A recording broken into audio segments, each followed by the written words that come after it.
Academy can't teach you everything, though. Academy can't give you perseverance. It can't give you the perfect work ethic. I mean, you got to really want it. You got to really work hard at it. And if you do that and you come to the Academy with that mindset, you're going to get a whole bunch out of it. So, Michael Patabon, what are you doing here? Well, I'm passing through on my way to Wyoming. Got a packing job up there in Pinedale. Awesome. And what have you been up to since we saw you last there in September? Well, I've been kind of stuck in College Station with some previous commitments I had.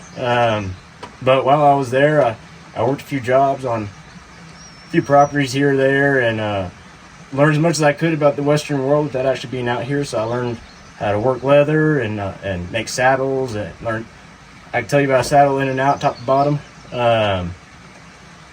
Yeah, and really just did everything I could to get ready to get out here, and got out here as soon as I could.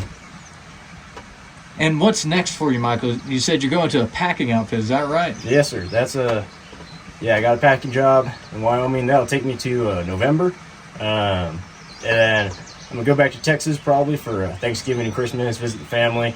And then my goal is to head up to Montana and get a job on the cow-calf operation before calving season. Awesome. And so how do you like the American Cowboy Academy now that we're here in Colorado? It's beautiful. Texas has a very, very dear place to my heart. You can never take that away from me. But Texas doesn't have mountains like these. And what would you tell somebody who's thinking of coming to the Academy? I'd say absolutely do it. Come to the Academy. It's great. Academy can't teach you everything, though. Academy can't give you perseverance. It can't give you the perfect work ethic. I mean, you got to really want it. You got to really work hard at it. And if you do that and you come to the Academy with that mindset, you're going to get a whole bunch out of it. And what is something that has stayed with you through your 2 experiences here at the Academy? Oh, man, something that stayed with me. Obviously, all the skills and things that I've learned. But really, kind of just the spirit of the cowboy world, kind of the culture, really stuck with me. I mean, whenever I went back home after that first week, you know, I felt very different, felt very changed, had a very different perspective on the world and my place in it and what I wanted to do. So yeah, that's probably what stuck with me the most, is just the culture. So, Michael, when you first came to the Academy, I remember that first week that you ever came back in September, your heart was set on Montana. Is it still set on Montana, and why Montana? It's still set on Montana. Originally, I like Montana because there's so much history between Texas and Montana with all the old cattle drives and all that. And just listening to people's stories about Montana who'd been there and worked there and ranched there. I mean, that was something that was pretty inspirational to me. But most importantly, I mean, what kind of makes me committed to getting to Montana one day is that my first week at the Cowboy Academy, I promised myself I'd make it there. I promised myself I'd work there.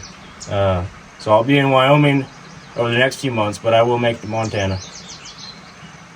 Now, Michael, what's your end goal? So you shared with us kind of where you've been before, and what's at the end of the dream? The end of the dream, I've been thinking about that a lot. Where all this points to, where all of it leads. I want to live my life as an adventure.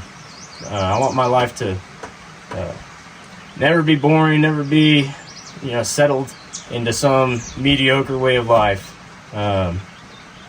So if that has me managing a ranch somewhere, I'll be happy. Having a family on a ranch be phenomenal. I mean, the end goal is to live an adventurous life. So more about the journey than the destination, huh? More about the journey. If I make my whole life a journey, I'll be happy. So, Michael, tell us about the horse you rode this week. The horse I rode this week, his name was Cato. He's a buckskin. He's a really nice horse. We had a little bit of a rough start early on because, I didn't know it at the time. Bryson kept on telling me, hey, go open that gate. Get in front of the string, open the gate, or stay behind and close the gate. And for the life of me, I could not get that horse to go to the gate on the first few tries. And eventually I would make it there, and it was all right. And then every day he made me do the same thing, and eventually it got better and better. He didn't tell me till the end of the week. He was like, "Hey, you know why I made you do that?" And I was like, "Why?" He's like, "Because that horse doesn't ever like to leave the string. It doesn't like to be left behind." And I was like, "Well, that makes a lot of sense." But I'm really appreciative for that, because it allowed for me to kind of be trained in a way that I didn't really know I was being trained, and not think about it too much and just do the best I could. Because instead of focusing on the horse, saying, "Oh, this horse is doing this wrong, this horse doesn't know how to do this," I was thinking, "Hey, what can I do better? How can I handle this situation to get it done?" So, Michael, you spent a good number of days here at our partner facility, Coulter Lake Ranch. Tell us about Coulter. What do you think about the place we're partnered with this year? Yeah, so Coulter Lake Ranch, beautiful, beautiful property. Obviously, you got the lake, but the trails back in the mountains are something to be seen. They're can't really describe them too well. There's something to be seen. You got to come see it yourself. The staff here are amazing, hardworking, kind people. Very, very kind people. Very polite. Very. You can have a conversation with them pretty easily. Yeah. Overall, great experience at Coulter Lake. Awesome. So, Michael, is there anything you'd like to add to anybody out there watching you? What do you want to say? Oh, man.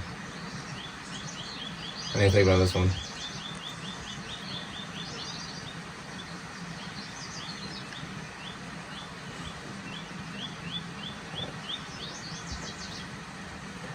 One thing I like to say to all the people watching is, don't ever do anything because someone else told you to do it. And don't ever do anything just because people say, "Well, that's the right way to do it." Go do what you want to do. Go do what you love because it's what you want to do. I mean, too many people just don't find happiness in this world because they get too bogged down on what other people think about what they're doing. And that's a lesson that I've learned multiple times over. And I'm glad I did finally learn it.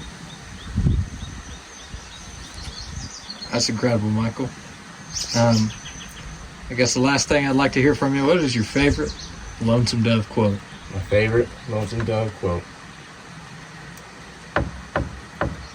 Nothing like riding a fine horse through new country.